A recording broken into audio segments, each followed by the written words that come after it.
and welcome to today's Finance and Procurement Coffee Break. Hello. So today we're going to discuss benchmarking for both the procurement and the finance teams.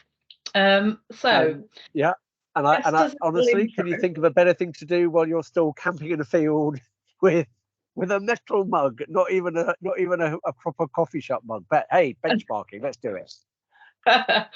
So as finance and procurement functions move up the value curve in their capabilities and proficiencies and move from what would be described as low value, which is administrators and cost managers, to teams that actually partner the business and drive performance and value. A useful tool to use is benchmarking to compare the performance of the teams both inside the business and outside the business. So, Richard, I know you've had quite a lot of experience with benchmarking. What is your experience of using benchmarking both internally and externally? Yeah, well, look, you took the words out of my mouth. So absolutely, there are those two distinctions, and probably the one that most people are familiar with is external benchmarking. So the scenario, you're doing some kind of RFX process, you're looking at suppliers for some product or service, and you've got a list of potential suppliers. Well, how do you know which ones you might like to work with? Well, the obvious thing to do is to do a benchmarking exercise where you can go and compare the performance of the suppliers that you're looking at with, good performance out there in general and decide whether it's okay. The one that perhaps is less used, but is no less important, is internal benchmarking. So, when I was running a procurement team, how do you know that your team is performing as well as it should? I mean, you could look at it and say, listen, we've come a long way since last year. It's great. Everything's looking hunky-dory.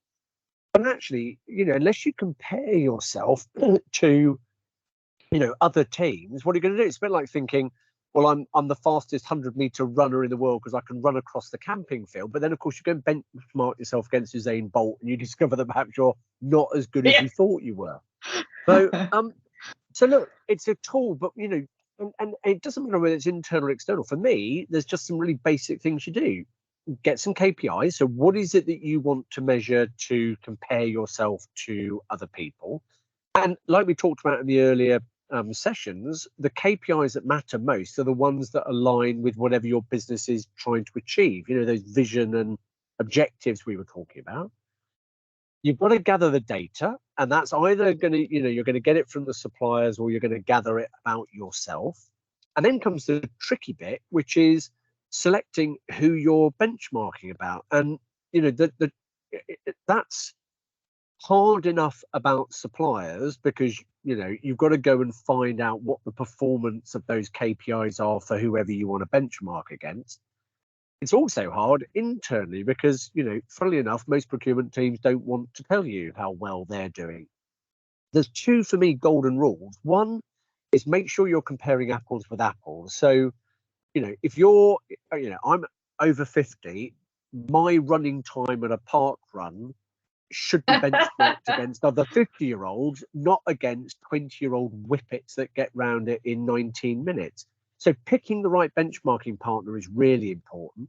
And by the way, you can get that. There's lots of consultancies out there who just, if you go and fill out, a questionnaire so that you add to their database, they'll give you really good metrics. So right. There's ways of getting actually. Okay, well, there we go. And, and it's generally free and it's a great way to find out. Just make sure you are comparing yourself with, things that are like you or suppliers that are like the ones you're using. The next two steps, no brainer, analyze, compare your performance to other KPIs. And out of that, you're going to identify where you could improve. And after that, it's all about the transformation stuff that we spoke about before. You're going to, set your performance goals, ideally smart ones, so you can make sure you can do them. You're going to monitor whether you're performing and you're going to improve. But the biggest thing to do in all of that is to talk to people. talk to people about your performance, talk to suppliers about their performance, talk to people about the ideas that you could do. And just as a little thing, whether it's internal or external, once you've set those goals, make sure there's a reward in it for everybody. Whether it's internal and, you operate more efficiently, you reduce your cost, can you have some of that saving back to reinvest in the team? Or if it's working with suppliers, can they keep some of whatever you save? So look, it's a great tool. It can be used internally, externally. It's fairly simple to use. Actually, the trickiest bit probably is getting the base data to compare yourself with. But that's my take. I mean, how about you? How do you see it on your side of the fence? I think just before I go into finance, I think you made an important point there about setting goals and linking it to some kind of reward. And I think if you're going to introduce benchmarking and then set goals to improve processes, it's important that you start from the basis of, like, we're going to compare apples and apples, we're going to baseline, we're going to set goals to improve, but also we're going to link that to PRP and performance and goals of individuals, and like cascade that down within the team and across the organization. Because if you don't do that, it's kind of just like setting an aspiration without actually some motivation to execute. Well, or even worse, you can even get to the thing where you sort of, you identify your goal target, and then everyone feels like they're being whipped to get there, but with no real benefit for themselves. And why would people do that? Exactly.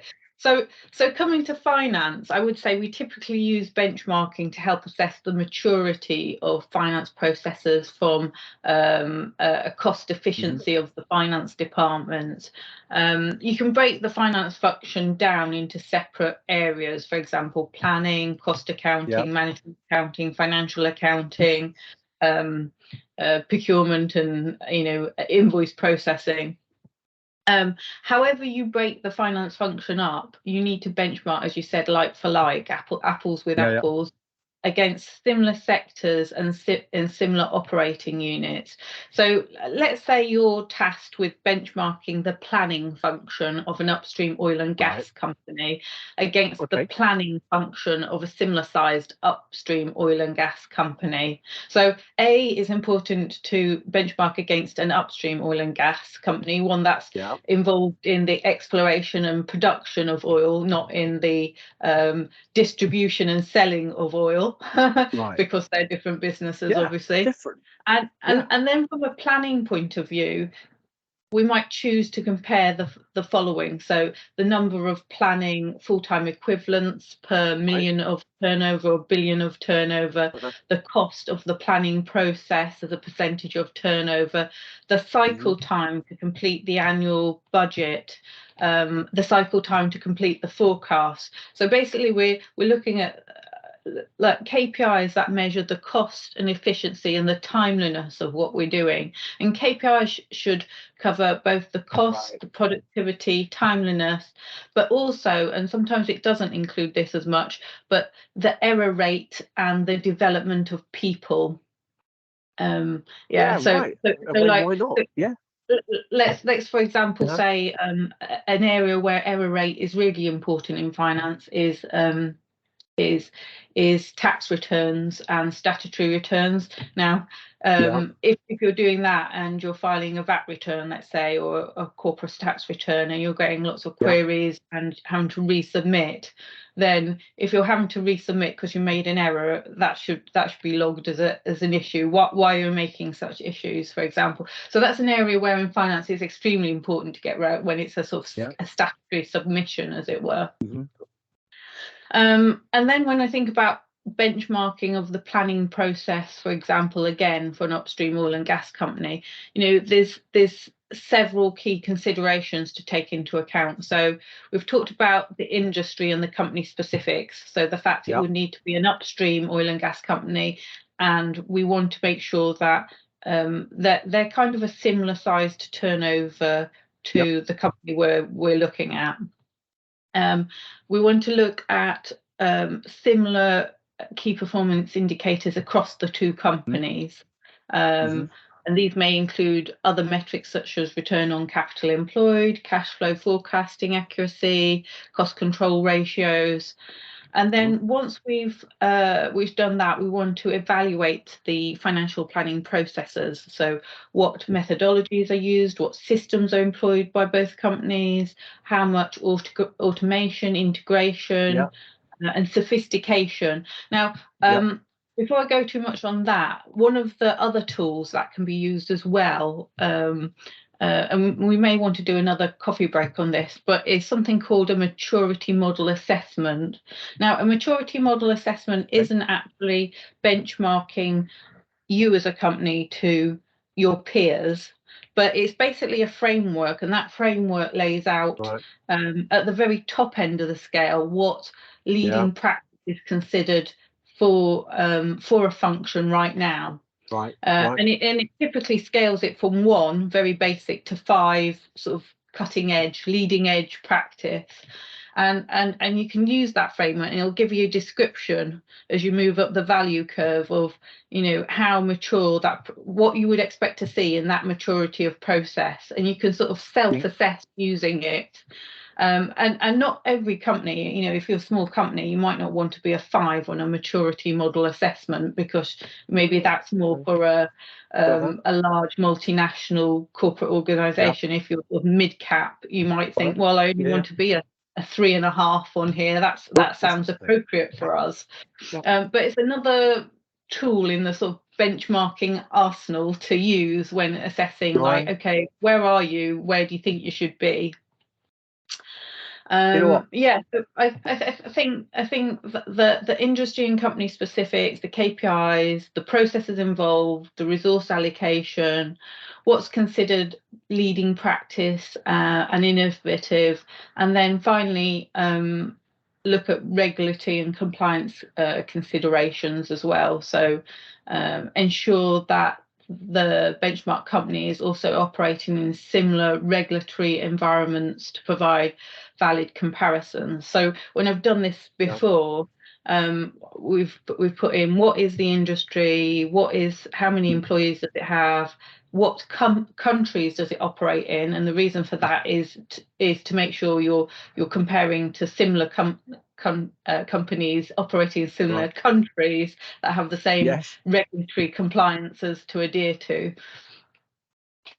You know what I was going to say, and I didn't mean to interrupt, but I think in the last few minutes you have managed to highlight the key difference. I know whether it's between finance and procurement, or you and me, because my summary of benchmarking was suitably broad brush and general, and yours was ultra specific about what to do.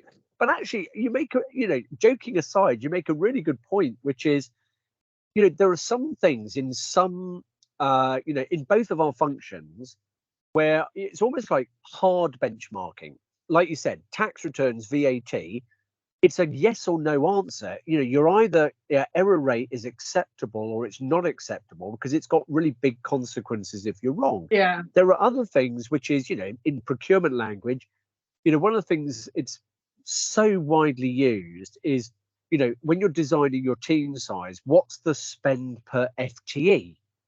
Now, I could go on the internet now and I could find an answer anywhere between 30 and 80 million dollars per FTE.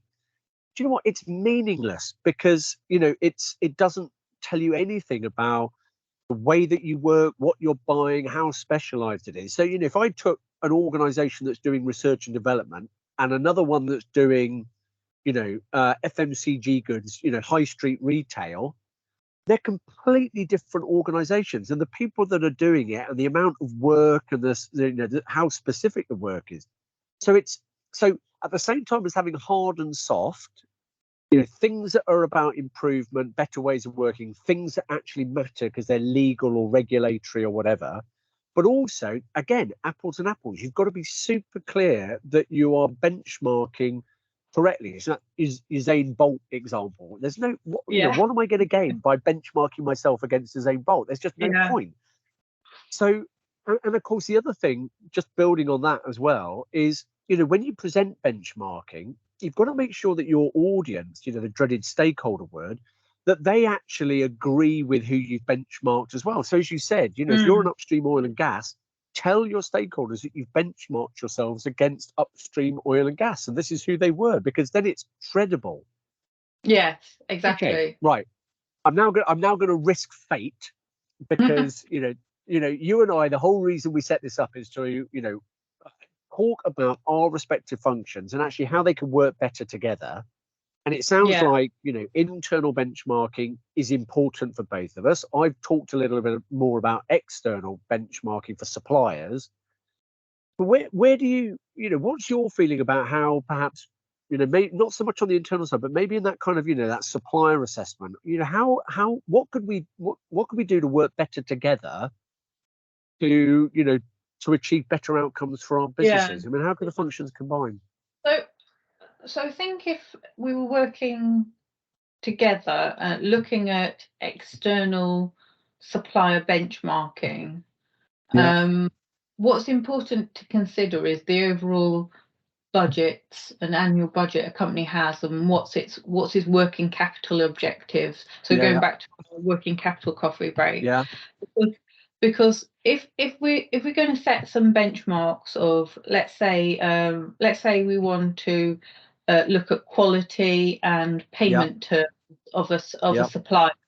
So quality would Okay. be really, the quality rating would be really important to operations.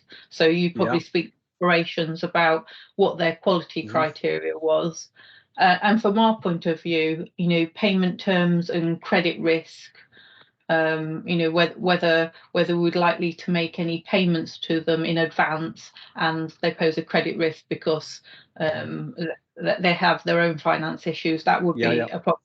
And then looking at the payment terms that we can negotiate with us. Obviously, from a finance point of view, if we can have pay on 60 days, that's brilliant. We always want to stretch out the payment term as long as possible, so we can keep that cash in hand.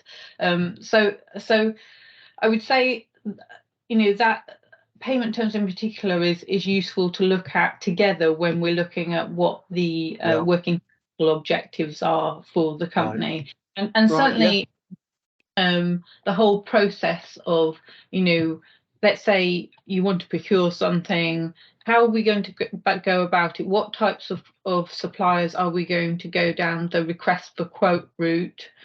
And how many suppliers are we going to request a quote for example? Is it going to be 2, Yeah. 3, Yeah. 4? And what sort of purchasers are we going to go straight to Yeah. purchase order on, and bypass the Yeah. request for quote?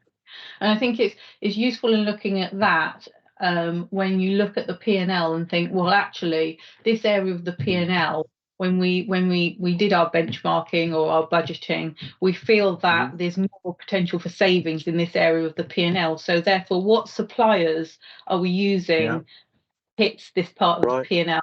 Talk to procurement about that, and let's try Yeah. and make a action that improves the likelihood of the costs that we'll get in, the timing of payments to suppliers, and hopefully together we might be able to hit our budget and our working capital objectives together. I agree.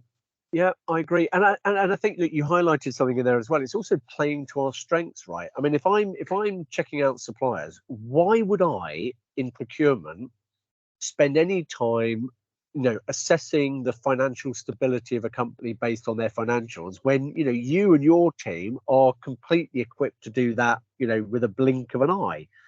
And I think, also discussing beforehand those, the range of benchmarking KPIs you're going to use, to make sure you've got everything covered, but also Mm. to agree which ones are red lines and which ones are perhaps more subjective or are more Yeah, developmental, yeah, where more and, flexible. and Yeah. yeah, exactly. No, good point. Well, Yeah. look, And okay. another um point where we could work together, just a final thought on that, is when you're defining what KPIs and benchmarks you want to use as a team, it's important to yeah, socialize that across the organization, Yes, not just with procurement, absolutely. but with other departments as well.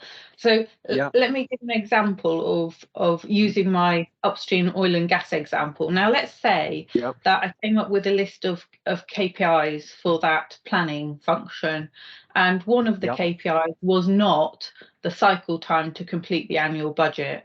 And let's say Okay. you, as a procurement team, actually, it was a bit of a bugbear because the cycle time was very lengthy. You Yeah, didn't get the approved budget till very late in the day, and that only left you with, let's say, 2 days before it had to be right. uploaded into the Never ERP. So happens. you're budget checking again. So Yeah, so yeah, yeah. so that would be a pain point that you have, Yeah, that good that point. that that you may have mentioned to finance, but then really what you should then say is, well, actually, this is a pain point, and I'd really like the cycle time to complete the annual budget being introduced as Right. a KPI from a finance point of view, because as a customer of finance of the annual budget, this is currently a pain point, and we'd like to work with you to improve that. Right. So do you know what? That just kind of builds on our very sensible why finance doesn't love procurement and our less sensible role play about why procurement doesn't love Yes, finance. our less But sensible. Yeah, actually, you're right. It's about feedback, isn't it? It's about yeah, feedback and discussing when you're doing internal benchmarking, making sure that the things that you are setting as areas of improvement actually aren't just about you, but they're about how the rest of your organization feels about the way that you work and what you can do in your pillar hmm function to make other people's lives easier as well. And it's, I'm always, the classic example for me, it goes all the way back to that sort of working capital discussion we had, is, in any supply, particularly, in the supply of goods, there's always a balance between delivery time, price, stock, working capital, payment terms. That discussion is perennial. But actually, if you broaden it out, what you're trying to achieve is to make sure your company can get the goods it needs to make whatever it needs to make to then continue to meet customer expectations. So it's not competitive inside the company. It should be. We look at what we each do to ensure that works as well as possible. And if it means your KPI is, to reduce payment terms to X, to reduce working capital by Y, and actually, if you did that, it would cause that flow of goods to become worse.